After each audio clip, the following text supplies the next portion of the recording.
Algeria के बीचों बीच में एक कब्रिस्तान था जो कई सौ सालों पुराना था। कब्रिस्तान जो कि कई लोगों के लिए आराम करने की जगह भी थी, जो हमेशा से उसी शहर में थी। कब्रिस्तान डरावना और भूतिया था, जो पीढ़ी दर पीढ़ी चले आ रही थी।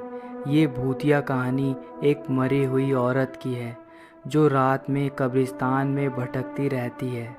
कहानी के अनुसार सताई हुई औरत की आत्मा, जिसकी दुखद मृत्यु हो गई थी और वो बदला लेना चाहती थी। वहाँ के रहने वाले लोगों ने कहा कि वो औरत शादीशुदा थी, उसके पति ने उसे धोखा दिया था और अकेले मरने के लिए उसे छोड़ दिया था। ऐसा कहा जाता था कि रात में भूतिया औरत को सफ़ेद साड़ी पहने कब्रिस्तान से गुजरते हुए देखा जा सकता है।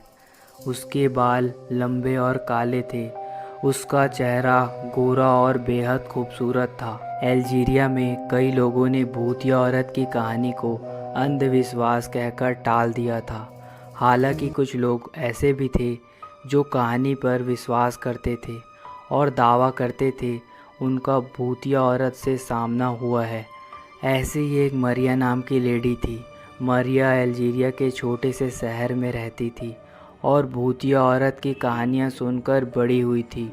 हालांकि वो हमेशा से ही भूतिया कहानी पर शक करते रहती थी, लेकिन जब भी रात में कब्रिस्तान के पास से गुजरती थी तो उसे अजीब सी बेचैनी महसूस होती थी। एक शाम मरिया अपने दोस्त के घर से अपने घर जा रही थी जब उसने खुद को कब्रिस्तान के पास गुजरते हुए पाया। वहाँ कब्र पर एक भयानक चमक दिख रही थी। मरिया ने अपनी चलने की गति तेज कर दी। उसे वहाँ घबराहट और डर लगना शुरू हो गया था। जैसे ही वो कब्रिस्तान के गेट से गुजरी, उसने कुछ ऐसा देखा जिससे उसकी मौत आ गई। दूर से वहाँ सफ़ेद कपड़े पहने एक औरत की आत्मा थी।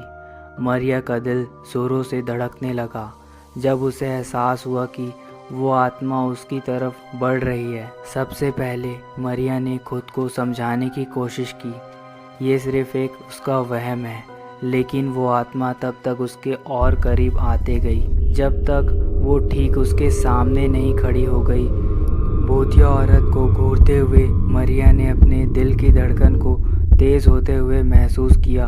भूतिया औरत के बाल हवा में धीरे धीरे उड़ रहे थे। उसकी आंखें सीधे मरिया को घूर रही थी।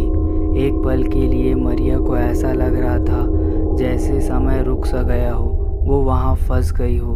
वो खुद को हिलने डुलने और बोलने की कोशिश कर रही थी, लेकिन वो कुछ बोल और हिल नहीं पा रही थी।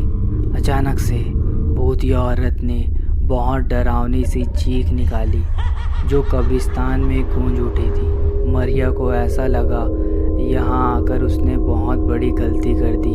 वो वहाँ से मुड़ी और जितनी तेज़ हो सके वो वहाँ से भाग गई अपने घर की तरफ। उस रात के बाद मरिया कभी भी पहले जैसी नहीं रही, शांत और परेशान हो गई।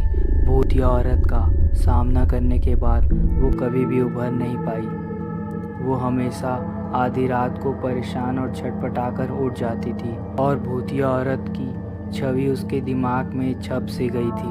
बहुत साल बीत गए और मरिया ने कहीं और नया जीवन शुरू करने के लिए अल्जीरिया को छोड़ दिया। हालांकि वो भूतिया औरत और उस रात को वो कभी भी भुला नहीं पाई। उसने खुद को समझाने की बहुत कोशिश की कि ये सिर्फ एक कल्पना थी, लेकिन वो जानती थी ये सिर्फ एक कल्पना नहीं है। उस रात सच में भूतिया औरत उसके सामने थी। ऐसे ही हॉरर स्टोरीज देखने के लिए चैनल को सब्सक्राइब मारो। तो मिलते हैं नेक्स्ट वीडियो में। Okay bye.